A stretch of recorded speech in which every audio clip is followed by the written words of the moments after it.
John, thank you so much for joining us here this afternoon. It was always going to be a very tough place to come, and so the result shows really. But your thoughts on the game in general today?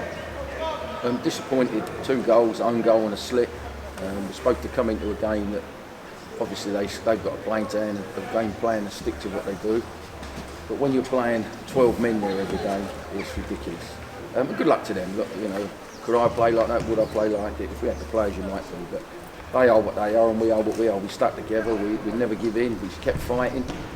But it's just so disappointed with the officials more than I'm not blaming the officials why we lost, but it was that the officials, how they actually get in charge, the referees get in charge of games like that. When he's talking to the Cheltenham boys, he knows their names, he's talking, and then he's laughing at us.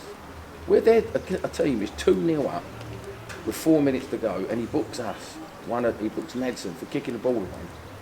Well, technically, yes, but we're 2-0 down, away from home, and he's booking people still for kicking the... He needs, not only is he assessing, but the FA, they ought to come down and look at things like this. It's all right, the managers and the coaches getting all the stick all the time, and the players. Honestly, he was so incompetent, it was unbelievable. And I guess just those 2 instances that you talked about, an own goal, we had it written down as a goal from the Cheltenham defender, but obviously it came from the long throw, it took a flick from somewhere and goes in, and then a slip by Jordan Tunnicliffe on the edge of the box. And it's those fine margins, John, I guess, that we've talked about before that do decide games. Yeah, I think it was a little bit at times men against boys. They've got a few older players in there. They've set themselves up to play like they do. But listen, our little lot out there, mate, I think they grew up a little bit, and if they haven't, they will do very, very soon. But listen, I don't know what it is now, 5th game. But coming there, anyone who comes in is going to be hard. But not making excuses. We knew what was expected and we knew what was coming. But if it's going to be a fair game, you can't have people like that now and smiling and joking and laughing all the time. It's just so disheartening that it makes you using that as an excuse you lost, but it didn't. And I don't really care what the FA say, do or anything, because if they look at that and tell you that that was a fair assessment of a game, well then the fella needs putting out the grass. He's all right sending people off and booking them. He booked me and sent me off for dissent. We saw the booking at the end of the first half. Obviously yourself and Lee both got booked towards the end of the first half, and now you're saying that he sent you off at the end of the game? Well, you got their manager, as you can well see, he's swearing and cheering them and doing what he's doing, and not a word says. And he comes over to Lee, books Lee first for I don't know what. And then he books me, and then at the end, because you say to him, didn't swear at him or nothing for once. I thought of doing, and he don't want to talk to you, don't want to do this. There you go, you've got what you wanted, you've got a red card. Well, thank you very much, and thank you for that, Mr. Referee, and I hope your retirement do after that performance. I know it's hard to reflect on it so soon after the final whistle, John, but is there anything immediately you can think that can be learned going into any future games? Oh yeah, there's loads to be learned. You always learn off of every game.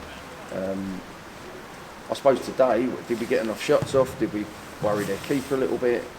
Not really. Should we have done better in certain areas? Of course we can. Of course we've got to.